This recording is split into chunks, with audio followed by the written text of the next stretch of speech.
할렐루야. 따라합시다. 부서져야 하리. 오늘 이 제목으로 말씀드릴 때 큰 은혜 받기를 바랍니다. 부서진다는 말은 우리가 잘 알다시피 깨진다, 깨지다, 산산조각이 난다. 속된 말로 뭐요? 심하면 박살이 난다. 그런 뜻입니다. 마치 유리병을요 이렇게 들고 있다가 시멘트 바닥에 탁 놓으면 팍 깨지죠. 그런 것을 상상하면 될 것입니다. 복음송 가수 중에서 다윗과 요나단이라는 가수가 있습니다.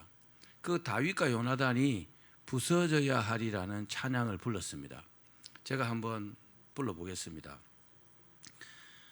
부서져야 하리, 무너져야 하리, 깨져야 하리, 깨끗이 씻겨야 하리. 다 버리고 다 고치고 겸손히 낮아져도 주 앞에서 정결타고 자랑치 못할 거예요. 부서져야 하리, 무너져야 하리, 깨져야 하리, 깨끗이 씻겨야 하리. 제가 오늘 말씀드리고자 하는 그 설교에 부서져야 하리, 그 내용을 참 잘 담은 그런 복음송 같습니다. 이스라엘에 하나님은 부서진 것을 사용하신다, 이런 속담이 있습니다. 이 속담의 의미가 뭘까요? 부서진 것을 어떻게 사용합니까? 이렇게 이해하시면 굉장히 쉬워요. 제가 어릴 때 시골에서 콩을 이제 타작을 합니다. 수확을 하려면 이제 콩을 그 마당에다 쫙 깔아놓고 도리깨를 가지고 막 내리칩니다. 사정없이 내리칩니다.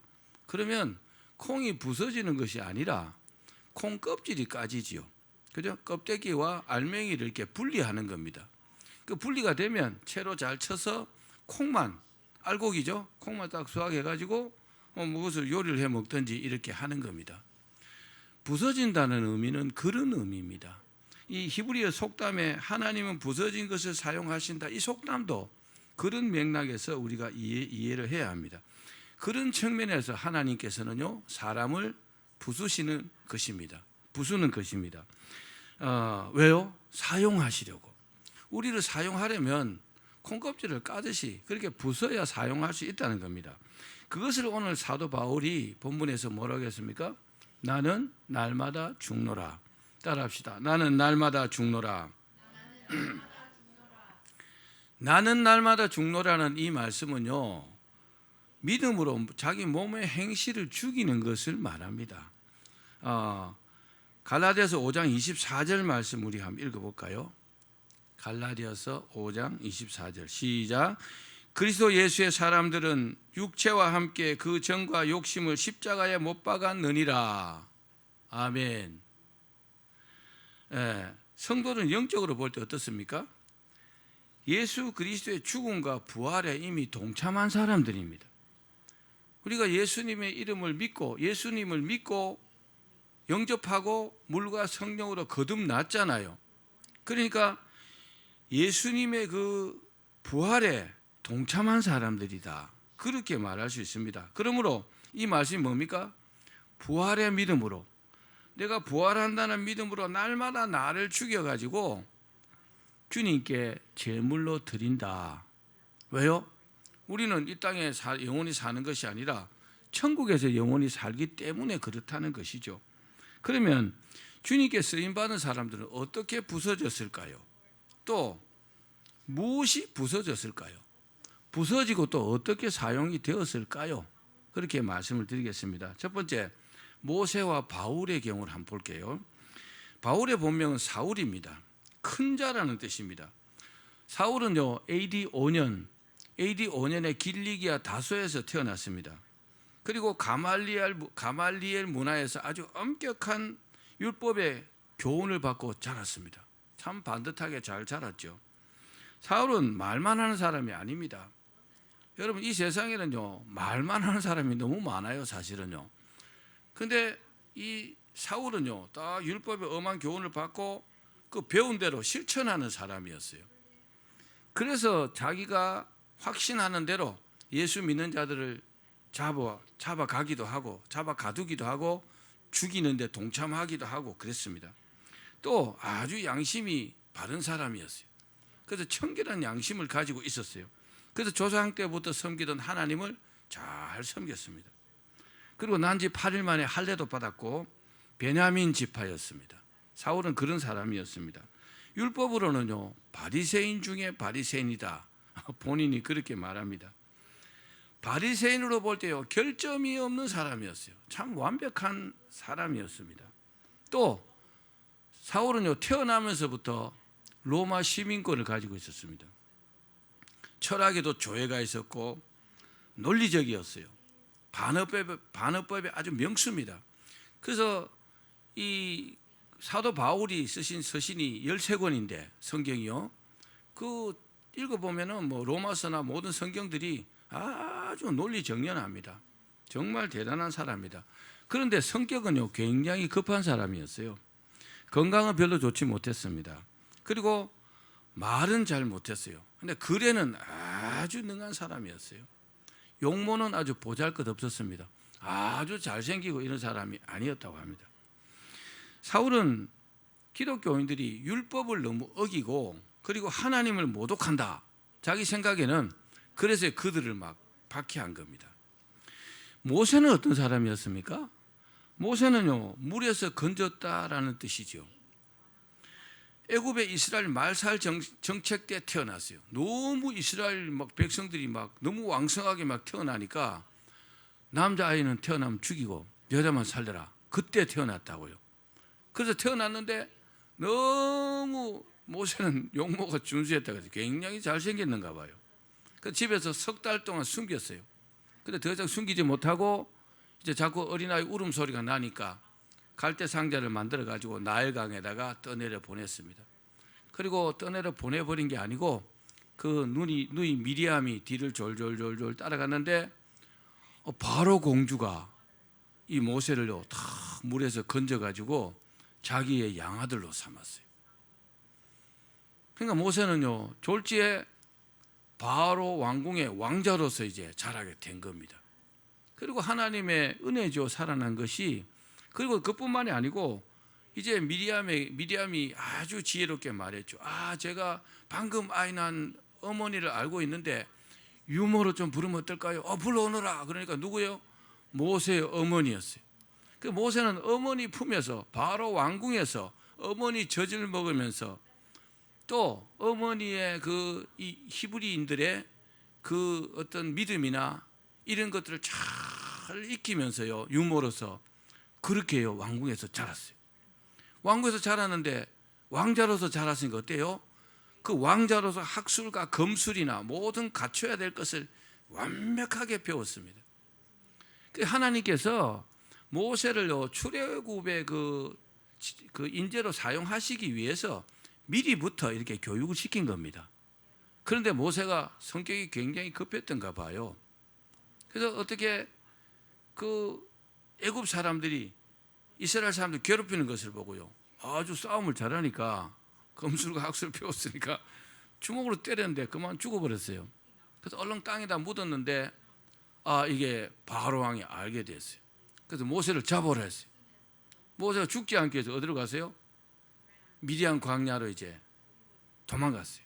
살기 위해서 도망간 겁니다. 우리가 보면 그죠, 모세 입장에서 보면 자기가 살기 위해서 도망을 갔는데 사실은 하나님의 계획 속에서 모세를요 광야로 내몰은 겁니다. 거기서 십보라라는 여자를 만나가지고 이제 결혼을 해서 아이를 낳고 거기서 살았습니다. 무려 얼마 살았어요? 40년을 살았어요. 40세의 모세가 80살 될 때까지 미디안 광야에서 살았다고요. 미디안 광야는요 풀도 잘 없어요. 거기서 할 수 있는 일은 양을 치는 일이 고작입니다. 모세가 어때요? 왕자로서 40세까지 살았는데 얼마나 호의호식하고 잘 먹고 잘 살았겠어요.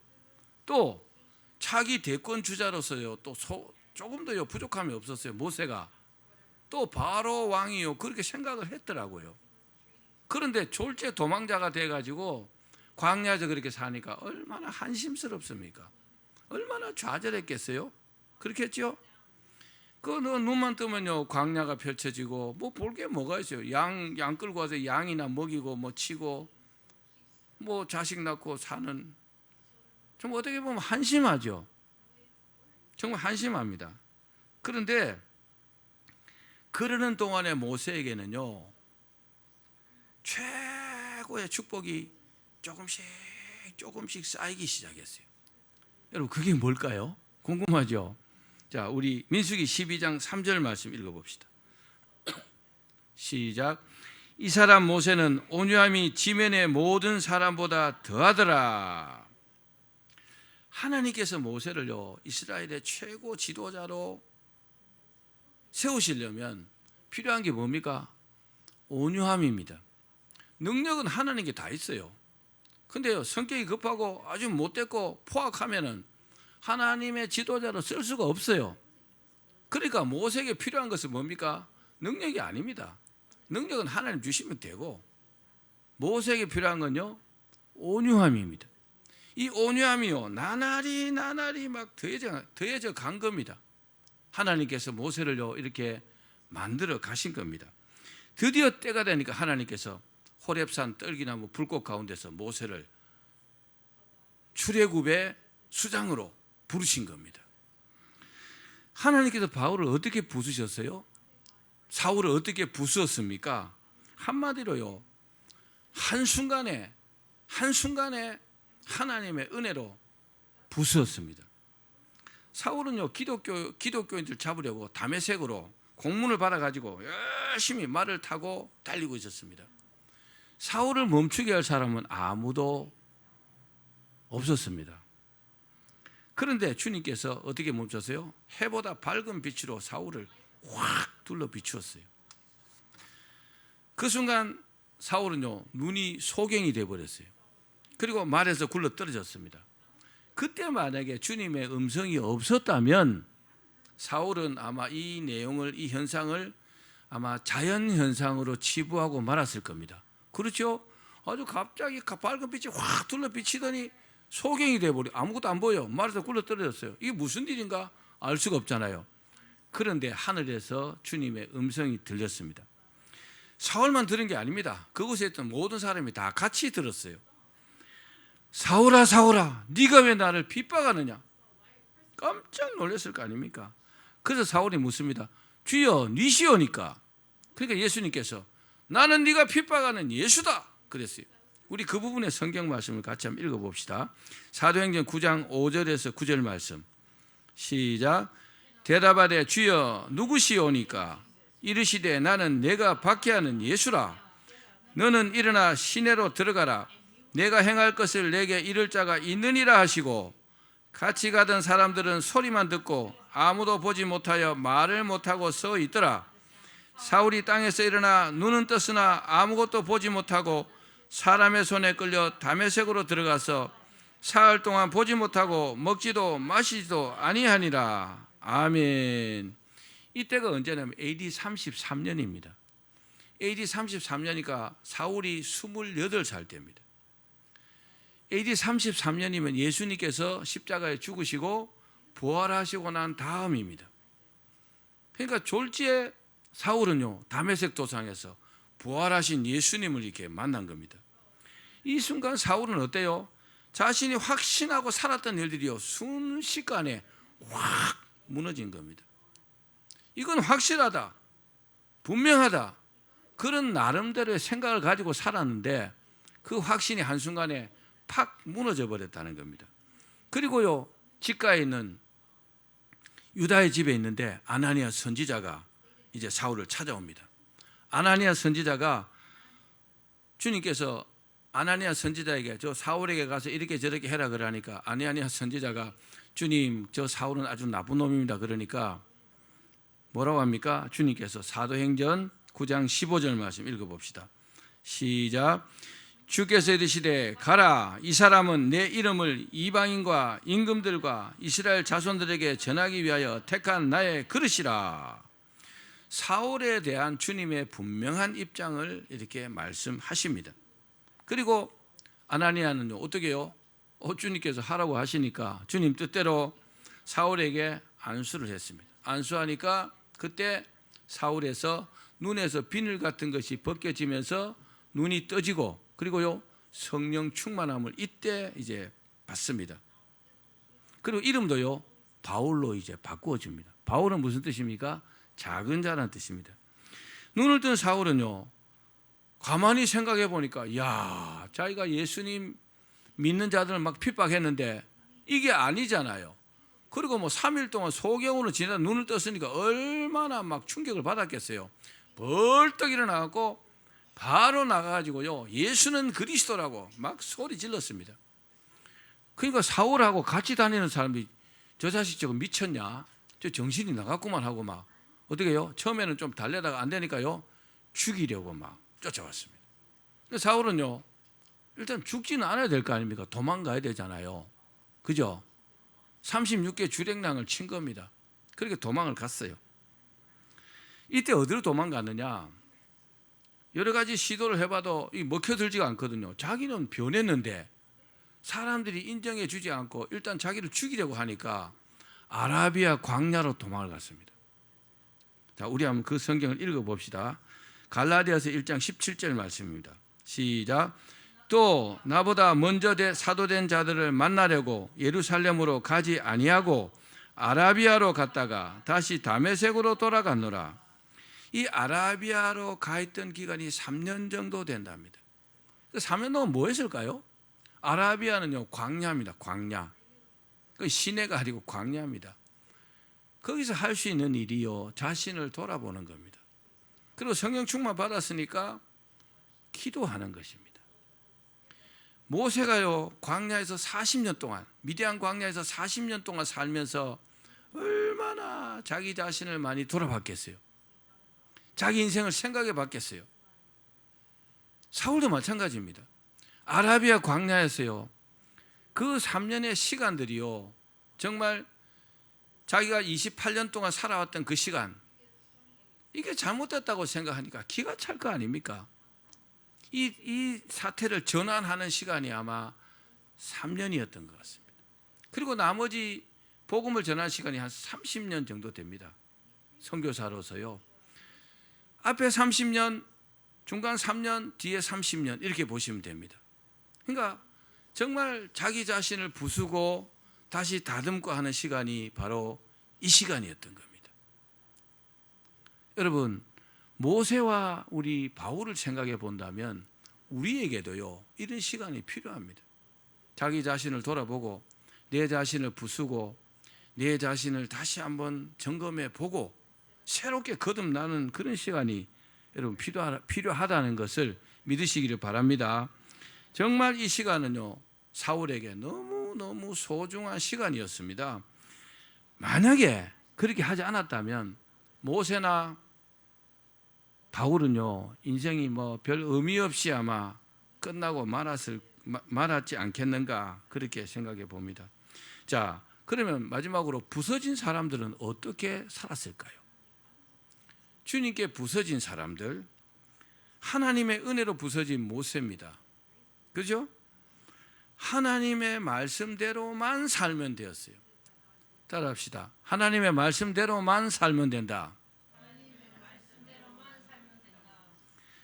물론 모세는요 몇백만 됩니다. 몇백만 명이나 되는 그 이스라엘 사람들을 인도하면서 수많은 어려움이 있었습니다. 그러나 모세 힘대로 된 건 없었고 전부 다 하나님의 능력대로 되었어요. 하나님의 말씀대로 되었습니다. 모세는요 도구에 불과했어요. 모세는 그냥 쓰임받는 사람일 뿐인 겁니다. 우리 사람이요 교만해지면 자기가 최고인 줄 알아요.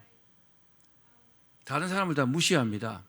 그런데 정말 부서지고 나서요 자신을 돌아보면 자기만큼 나약한 사람이 없어요. 하나님 외에 아무것도 아니라는 것을 그때 느끼게 됩니다. 모세도 그랬습니다. 이제는요, 모세가 모든 것을 하나님께서 지시하시는 대로만 하면 되니까 어떻게 보면요, 굉장히 편안한 상태가 되었어요. 여러분, 우리의 믿음 생활이 이래야 합니다. 부서진 모세는 430년이나 애굽에서 종살이하던 그 이스라엘 백성들을요, 이제 인도해서 광야를 거쳐서 40년을 거쳐서 가나안 입구까지 인도하는 임무를 부여받았어요. 하나님께서 부서진 모세에게 엄청난 뭘 줬어요? 능력을 주셨어요. 당연한 것입니다. 뭐 하나님의 일을 하려면 능력을 주셔야 하잖아요. 능력 안 주시면 어떻게 해요? 하나님 감동 안 주시면 어떻게 설교할까요? 매주 다른 설교해야 되는데. 저는 세상 직업 중에서 제일 쉬운 직업이 가수라고 생각합니다. 어제 불렀던 노래 오늘 또 부르면 되고, 내일도 불러도 되고, 10년 후에 불러도 되고, 그렇죠? 근데 목사가 어저께 지난주에 설교했는데 이번 주 똑같은 거 하면, 아, 우리 목사님 드디어 미천 떨어졌구나, 그렇게 생각하겠죠. 정말 힘들어요. 바울도 자기 자신의 그 지식과 명예와 물질이요 다 부서졌어요. 빌립보서 3장 7절 8절 말씀을 읽읍시다. 시작. 그러나 무엇이든지 내게 유익하던 것을 내가 그리스도를 위하여 다 해로 여길 뿐더러 또한 모든 것을 해로 여김은 내 주 그리스도 예수를 아는 지식이 가장 고상하기 때문이라. 내가 그를 위하여 모든 것을 잃어버리고 배설물로 여김은 그리스도를 얻고. 바울은요, 예수님께 탁 부서지고 난 다음에 예수님 외에 모든 것을 뭘로 여겼다고요? 배설물로 여겼다. 배설물을 아까워하는 사람은 없겠지요. 그렇죠? 오직 예수님만 생각하고 열심히 사랑하고 전도하고 주님 뜻대로 살려고 몸부림쳤습니다. 바울은요, 물질도 포기했습니다. 바울은요, 굉장히 부유하게 살았다 그래요. 바울의 그 집안이 굉장히 부유했대요. 아주 인정받는 그런 가정이었다고 합니다. 그런데 물질을 다 포기했는데 바울은 주님으로 인해서요, 부유한 사람이었어요. 왜 그랬느냐? 바울은요, 평생 복음을 전했어요. 물론 자기가요, 천막 깁는 일을 하면서 돈도 벌기도 했지만 한 번도요, 돈이 부족하였다, 바울 서신 13권 중에서 그런 내용이 없어요. 항상 하나님께서요, 이렇게 채워주고 저렇게 채워주고 그 일을 할 수 있도록 항상 그렇게 주셨다는 겁니다. 아멘. 물질을 포기하니까 주님께서요, 물질을 주신 겁니다. 늘 물질을 공급해 주셨기 때문에 바울은요, 성령 충만함으로 주께서 시키는 일을 하면 되었습니다. 바울은요, 수많은 사람들에게 복음을 전했어요. 그리고요, 그들의 병도 고쳐줬어요. 귀신도 막 쫓아냈습니다. 바울은 건강하지 못했지만 최선을 다해서 30년 동안 선교에 매진했습니다. 아까도 말씀드렸지만 성경이 66권이잖아요. 그 중에 13권을 사도 바울이 썼으니 정말 대단하지 않습니까? 성경을 기록하는 방식은 뭐 여러 가지 설이 있습니다. 근데 축자 영감설이라는 게 있어요. 축자 영감설은 뭐냐? 그 사람이 가지고 있는 지식, 그 사람이 자란 환경, 그런 것을 무시하지 않고 그 안에서 기록하는 것을 축자 영감설이라 합니다. 그렇게 볼 때에 사도 바울과 베드로는 차이가 많습니다. 그 성경의 내용을 읽어보면 글 쓰는 솜씨가 다르다, 이렇게 보면 됩니다. 그 문학 작품으로도 로마서 같은 책들은요, 정말 대단한 거잖아요. 말씀을 맺겠습니다. 자신이 부서지고 자신의 그 물질관이 부서지고 그리고 물질을 받은 사람이 있습니다. 우리가 잘 아는 사람입니다. 누굽니까? 록펠러. 록펠러는 이 당시에 세계 최고의 부자였어요. 록펠러가 백만장자, 억만장자가 되는데 별로 오래 걸리지 않았어요. 근데 53세 때, 이때는 세계 최고의 부자였어요. 여러분, 세계 최고 부자라니까 별로 이게 잘 감이 안 오죠? 대한민국 최고 부자라도 부자겠죠? 여기가 경기도인데 경기도 최고 부자도 괜찮겠죠? 안양 최고 부자도 괜찮겠죠? 뭐 그렇게 하면 또 잘 감이 안 오니까 그 42층 건물 그 하나만 갖고 있어도 괜찮겠죠? 근데 록펠러가 세계 최고의 부자라고요. 그때가 53세. 근데요, 불치의 병에 걸렸어요. 이 병은 고칠 수 없는 병입니다. 그래서 사형 선고를 받았어요. 누워서 가만히 생각하니까 너무너무 억울한 거예요. 왜요? 돈을 벌려고 막 이리 뛰고 저리 뛰고 해서 세계 최고 부자가 됐는데 이 돈을 쓰지도 못하고 죽는다 생각하니까 너무 억울하잖아요. 그렇죠? 그렇게 했죠. 이해가 가죠? 쓰고라도 죽어야 될 텐데. 그래서 너무 억울해가지고 내가 죽기 전에 이 돈을 써야 되겠다. 뭐 다 못 쓰겠지만 그래서 사람들에게 막 나눠주기 시작했대요. 막 나눠주는데 작은 돈을 받은 사람들이 예를 들어서 병원비가 없다고 해서 병원비를 이렇게 보태줬는데 너무너무 기뻐하는 모습을 봤어요. 또 너무 힘들어하고 막 사업이 부도나고 어려운 사람에게 돈을 이렇게 왕창 줬는데 다시 막 그 사람이 기뻐하면서 일어나는 모습을 봤어요. 이렇게 저렇게 하다 보니까 막 사람들이 기뻐하는 그 기쁨들이요 싹 몰려갖고 자기에게로 왔대요. 그래서 얼마간에 이렇게 기부를 했는데 자기가 가지고 있던 불치의 병이 싹 나아버렸대요. 할렐루야. 그러고 록펠러가 탁 깨달은 겁니다. 아하, 하나님께서 내게 원하는 것은 돈을 벌기만을 원하는 게 아니었구나. 이걸 나누어 줘야 되겠구나. 그것을 하나님이 원하시는구나. 이거를 이제 깨달은 겁니다. 여러분, 죽음 직전까지 가서 그거를 이제 깨달은 겁니다. 그래도 록펠러는 복받은 사람이잖아요. 죽지 않고 깨달았으니까 말입니다. 그렇죠? 그리고 록펠러는요 그런 삶을 계속 살았어요. 근데 신기한 것은 그렇게 늘 나눠주는 삶을 살았는데 돈은 더 많이 벌어지는 겁니다. 록펠러는요 죽을 때까지 세계 최고의 부자를 유지했습니다. 1등 부자로 유지를 했다고요. 록펠러는 어떻게 했어요? 수천 개의 교회를 지었습니다. 수천 개의 학교를 지었어요. 그리고 뭐 사회 봉사도 많이 하고 정말 돈을 어마어마하게 나눠줬습니다. 그럼에도 불구하고 하나님은요 정말 돈을 쌓을 것이 없도록 부어주었습니다. 우리가 잘 알다시피 록펠러의 가장 교회에 헌신하고 충성한 건 뭡니까? 온전한 11조 드린 겁니다. 자기 11조 계산한 사람만 40명이었어요. 뭔가 좀 다르지 않습니까? 물질을 포기하니까 하나님께서는요 더 많은 물질을 주셨습니다. 그리고 아주 그 다음부터는 아프지 않았어요. 불치병에 걸렸었는데 깨끗이 낫고 아주 건강하게 98세까지 장수했습니다. 그러다 하나님 부르시는 천국에 갔겠죠. 사랑하는 여러분, 하나님은 우리가 주님을 믿고 모세와 바울처럼 부서지기를 원합니다. 록펠러처럼 부서지기를 원합니다. 왜냐하면 하나님께서는 우리를 하나님의 일에 사용하시기를 원하기 때문입니다.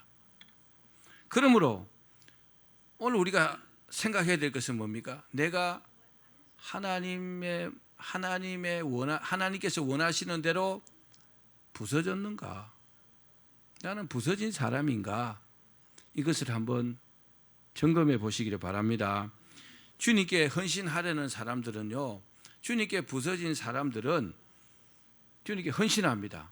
주님께 헌신하려는 사람들에게는 필요한 능력도 주시고 필요한 돈도 주시고 필요한 건강도 주시고 필요한 사업처도 주시고 다 주십니다.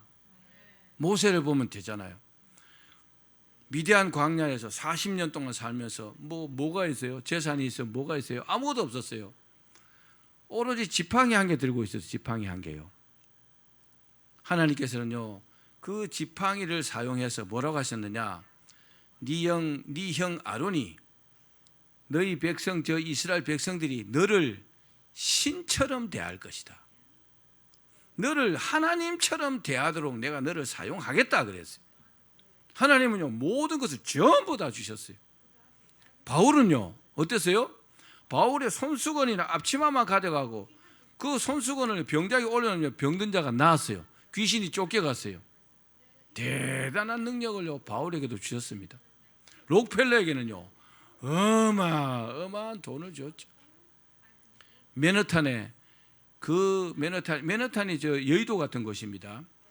좌우로요 이게 빌딩들이 100층짜리가 쫙 있는데 그 1km 정도 되는 빌딩이 전부 다 록펠러 거였다 그러잖아요.